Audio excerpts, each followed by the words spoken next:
di riprendere coscienza di se stesso e di prendere coscienza di se stesso all'interno della natura, cioè della fenomenologia della natura. Lo spazio sensoriale nasce per questo, nasce da questa ricerca.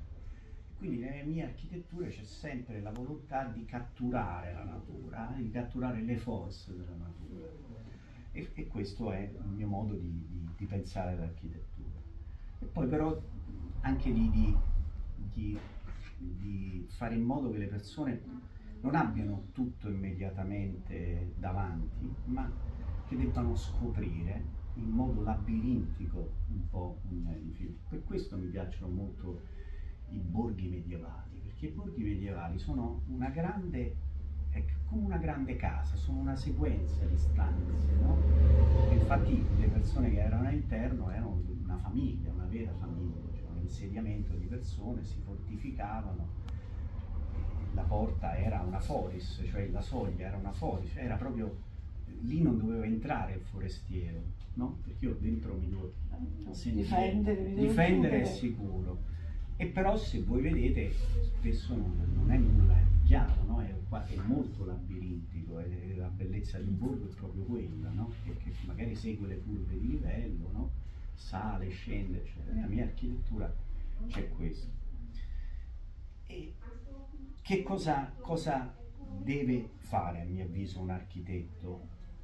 Deve appunto riuscire a mettere intanto le persone in uno stato di enorme scuotimento, che può avvenire attraverso la meraviglia, e cominciare a riflettere appunto su se stesso e sulle cose. È chiaro che, come dicevo prima con Rita, l'architetto non può fare come l'artista, no? Chagall faceva la mucca al contrario, no? Gli scultori magari per rappresentare la brutalità della guerra hanno fatto i carri armati con le ruote quadrate. L'architetto purtroppo non può fare una porta più piccola di un uomo, no?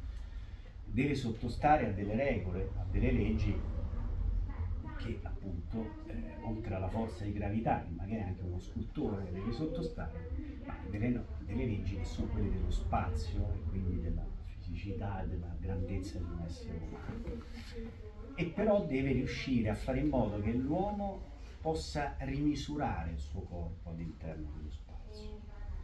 E la cosa importante è che l'architetto debba saper lavorare con la luce, una luce sapiente, cioè io in questo scritto dico un quadrato o un cerchio, cioè una forma circolare, chiede una luce che venga da tutti i lati o venga dall'alto. Guardate il Pantheon, no? Nel Pantheon era questa cosa meravigliosa che è l'oculo che sta in alto.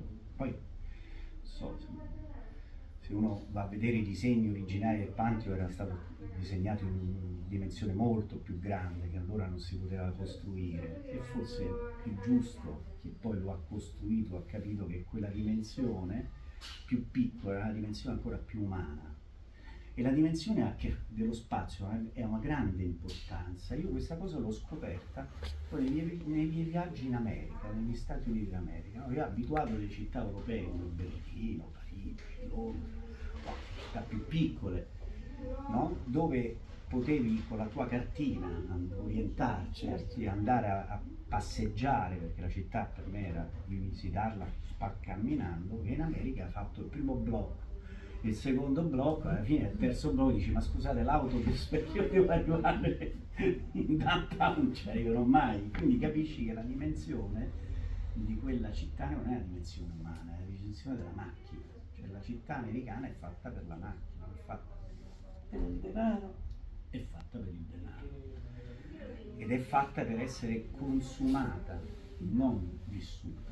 La città medievale, la nostra cittadina medievale, è fatta per essere vissuta, è rivolta a una comunità. E qui arrivo a un altro degli aspetti dell'architettura, che è quello di creare luoghi per le istituzioni, no? Le istituzioni dell'uomo. Le istituzioni dell'uomo nascono appunto dal patto tra gli uomini. La strada è una delle prime, come la stanza è una prima delle istituzioni. Quando l'uomo creò l'insediamento, no? E quindi, che ne so, il mastro, Capomastro cominciò a costruire gli edifici